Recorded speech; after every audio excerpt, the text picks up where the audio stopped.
അദ്ധ്യായം 43. ബെഞ്ചമിനും ഈജിപ്തിലേക്ക്. നാട്ടിൽ ക്ഷാമം കൊടുമ്പിരി കൊണ്ടു. ഈജിപ്തിൽ നിന്ന് കൊണ്ടുവന്ന ധാന്യം തീർന്നപ്പോൾ അവരുടെ പിതാവ് പറഞ്ഞു, നിങ്ങൾ വീണ്ടും പോയി കുറച്ച് ധാന്യം കൂടി വാങ്ങിക്കൊണ്ടുവരുവിൻ.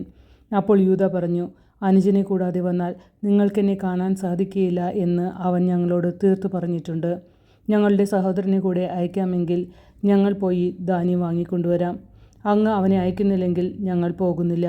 കാരണം അനുജനെ കൂടാതെ വന്നാൽ നിങ്ങൾക്കെന്നെ കാണാൻ സാധിക്കുകയില്ല എന്ന് അവൻ പറഞ്ഞിട്ടുണ്ട്.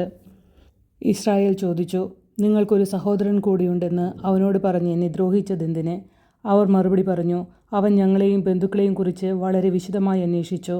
നിങ്ങളുടെ പിതാവ് ജീവിച്ചിരിക്കുന്നുവോ? നിങ്ങൾക്ക് വേറെ സഹോദരനുണ്ടോ? അവന് ഞങ്ങൾ മറുപടി നൽകുകയും ചെയ്തു. എന്നാൽ സഹോദരനെയും കൂട്ടിക്കൊണ്ടുവരുവിൻ എന്ന് അവൻ പറയുമെന്ന് ഞങ്ങൾ ഊഹിക്കുവാൻ കഴിയുമായിരുന്നില്ല.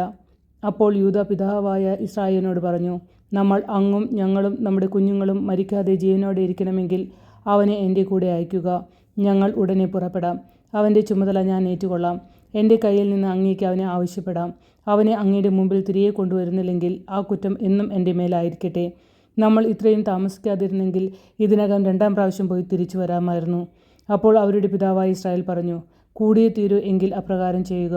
നാട്ടിലെ വിശിഷ്ടോൽപ്പന്നങ്ങൾ കുറേശ്ശെ എടുത്ത് അവന് സമ്മാനമായി കൊണ്ടുപോവുക. തൈലം, സുഗന്ധദ്രവ്യങ്ങൾ, താൻ, മീറ, ബോടനണ്ടി, ബദാം പരിപ്പ് എന്നിവയെല്ലാം. പണം ഇരട്ടി എടുത്തുകൊള്ളണം. നിങ്ങളുടെ ചാക്കുകളിൽ വെച്ച് തിരിച്ചയച്ച പണവും കൊണ്ടുപോവുക. അതൊരു നോട്ടപ്പിശകായിരുന്നിരിക്കാം. നിങ്ങളുടെ സഹോദരനെയും കൂട്ടിക്കൊണ്ട് അവൻ്റെ അടുത്തേക്ക് പോയിക്കൊള്ളുക.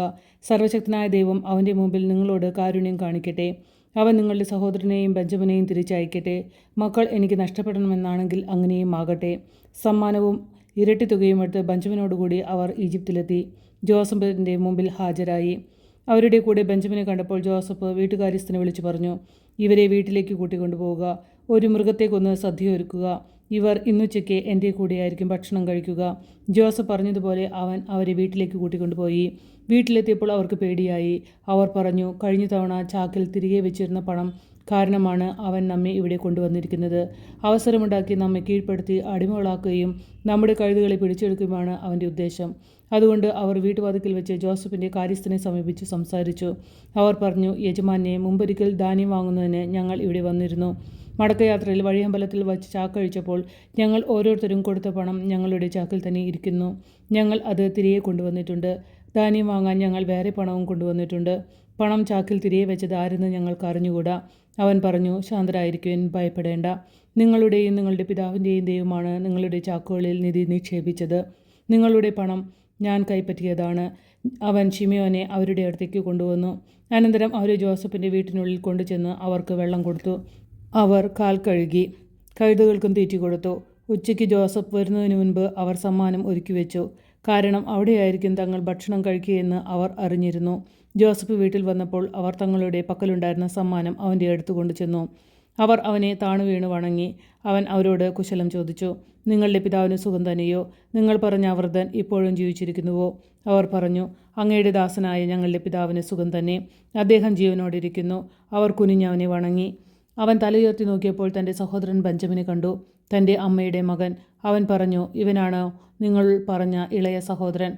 മകനെ, ദൈവം നിന്നോട് കരുണ കാണിക്കട്ടെ.